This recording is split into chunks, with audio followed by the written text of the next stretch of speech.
টানা দ্বিতীয়বারের মতো ব্যর্থ হল ধনকুবের ইলন মাস্কের মঙ্গল গ্রহ জয়ের স্বপ্ন। বৃহস্পতিবার টেক্সাস থেকে উড্ডয়নের কয়েক মিনিটের মধ্যেই বিস্ফোরিত হল ইলন মাস্কের মহাকাশ গবেষণা প্রতিষ্ঠান স্পেস এক্সের আরও একটি রকেট। দেখে মনে হবে যেন মধ্য আকাশে হঠাৎ আলোর ঝলকানি।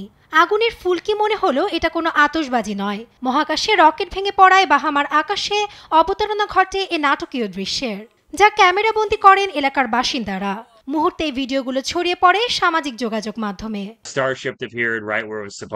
প্রথমে সবকিছু স্বাভাবিক দেখাচ্ছিল, এরপর এটি দিগন্তের প্রায় ২০ ডিগ্রি উপরে উঠে যায় এবং ক্রমেই তা বিশাল আগুনের গোলায় পরিণত হয়। তখনই আমরা বুঝতে পারলাম যে এটি বিস্ফোরিত হচ্ছে। সে সময় অনেকটা উড়ন্ত আতশবাজির মতো দেখা যায় ধ্বংসাবশেষকে। আমি আগে কখনো এমনটা দেখিনি। ৪০৩ ফুট লম্বা রকেট সিস্টেমটি টেক্সাসের স্পেস এক্সের বোকা চিকা কেন্দ্র থেকে স্থানীয় সময় সন্ধ্যা ৬:৩০টায় উড্ডয়ন করে, যা স্পেস এক্সের ৮ম পরীক্ষামূলক উৎক্ষেপণ।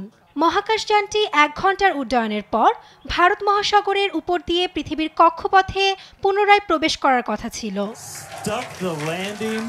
এ সময় প্রায় ১৫০ কিলোমিটার উচ্চতায় পৌঁছে গেলে বিস্ফোরিত হয় রকেটটি। উৎক্ষেপণের কিছুক্ষণ পরই বন্ধ হয়ে যায় মহাকাশযানটির ইঞ্জিন। এতে কেন্দ্রের সঙ্গে যোগাযোগ বিচ্ছিন্ন হয়ে যায় রকেটের। তবে সফলভাবে লঞ্চ প্যাডে ফিরে আসতে সক্ষম হয় সুপার হেভি বুস্টার।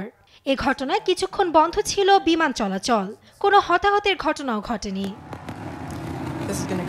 তবে এবারই প্রথম নয় এমন ঘটনা।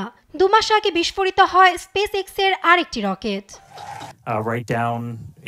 Nasrin Akhtar, news desk, Desh TV.